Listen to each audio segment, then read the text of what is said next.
बिस्मिल्लाहिर्रहमानिर्रहीम।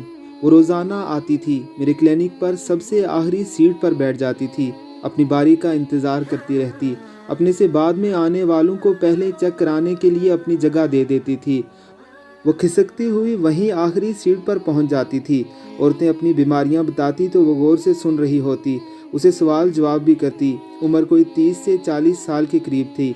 कपड़े कीमती नहीं मगर साफ़ सुथरे होते थे। मैं मुल्क का मशहूर डॉक्टर रहमान शाह हूँ। दिन में सरकारी अस्पताल में होता हूँ, शाम को अपने प्राइवेट क्लिनिक पर रात गए तक बैठता हूँ। मेरी प्रैक्टिस खूब चलती है। लोग कहते हैं कि अल्लाह ने मेरे हाथ में शफा रखी है। मेरी फ़ीस आम आदमी की पहुँच से दूर है।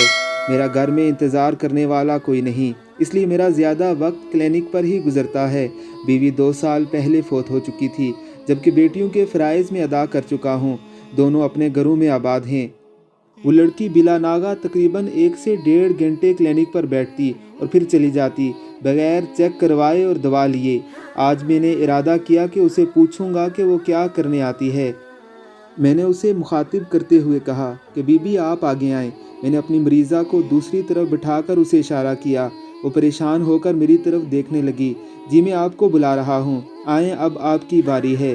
वो उठी और तकरीबन घसीटे हुए कदमों से मेरे पास आकर खड़ी हो गई। मैंने उसे कहा बैठिए। वो ना चाहते हुए बैठ गई। मैंने उसे उसका मसला पूछा। उसने गला साफ किया और धीमे लहजे में बोली, डॉक्टर जी आप बहुत बड़े डॉक्टर हैं, मैं गरीब औरत आपकी फ़ीस अदा नहीं कर सकती। मैं यहाँ अपना इलाज करवाने नहीं आती। मैंने पूछा फिर आप यहाँ क्या करने आती हो? उसने जवाब दिया, डॉक्टर साहब मैं पीरा 8 वाले इलाके में रहती हूँ, वहाँ कोई डॉक्टर नहीं। एक ही हकीम था, वो भी मर गया। पिछले दिनों बस्ती में हैज़ा फूटा, कई माओं की गोद उजड़ गई क्योंकि हमारे इलाके में कोई डॉक्टर नहीं। इसी बीमारी की वजह से मेरी शानू भी मर गई। मुझे लगा कि वो बस्ती के लोगों के इलाज के लिए इसरार करेगी, मगर मेरे पास ना तो वक्त था ना ही जज्बा। मैं कैसे अपना चलता हुआ क्लिनिक छोड़कर उसके साथ उसकी बस्ती के लोगों का इलाज करने चला जाता। इसी खदशे के पेश नज़र मैंने पहले ही साफ जवाब देना मुनासिब समझा, देखो बीबी इसमें मेरा कोई कसूर नहीं। अगर वहाँ कोई डॉक्टर नहीं है, ये मेरी नहीं बल्कि हुकूमत वक्त की ज़िम्मेदारी है। मैं इस सिलसिले में तुम्हारी कोई मदद नहीं कर सकता। बराए मेहरबानी मेरा वक्त ज़ाया ना करो। मेरा गुरूर और तकब्बर मेरे लहजे से छलक रहा था। इस जहाँ के फ़ानी होने का एतराफ़ तमाम मखलूक़ात में से सिर्फ नूए इंसान को है, मगर फिर भी उसकी भूख बेकाबू है, चाहे दौलत की हो या किसी और चीज़ की।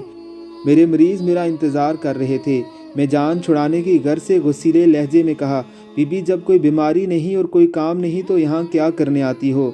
मेरा कितना टाइम तुम्हारी वजह से ज़ाया हो गया। उसने चंद सानिये मेरे चेहरे को देखा। उसके चेहरे पर हैरानी साफ पड़ी जा रही थी।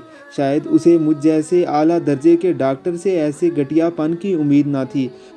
वो बोली कि डॉक्टर साहब आपके जो मरीज़ आते हैं, मैं बातों बातों में उनकी बीमारियों के मुतल्लक पूछती हूँ। जो दवाई आप उनको तजवीज़ करते हैं उसका नाम भी पूछ लेती हूँ।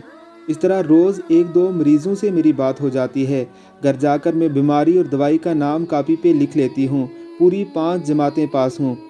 बस अगर बस्ती में कोई बीमार हो जाता है तो मैं बीमारी के हिसाब से आपकी बताई हुई दवाई उन्हें ला कर देती हूँ। मेरी शानों तो मर गई, लेकिन मैं किसी और की शानों को मरने नहीं दूंगी। ये कहकर वो तो क्लिनिक से चली गई, मगर मेरी आला तालीम उसकी 5 जमातों के सामने बेवकत हो गई। मेरी भूख मर सी गई थी। हज़ारों डिग्रियां लेकर, हुनर पर दस्तरस पाकर, किताबें चाहते दिल के, चमकते हर्फ आँखों से, अगर पढ़ने से कासिर हो तो जाहिल हो।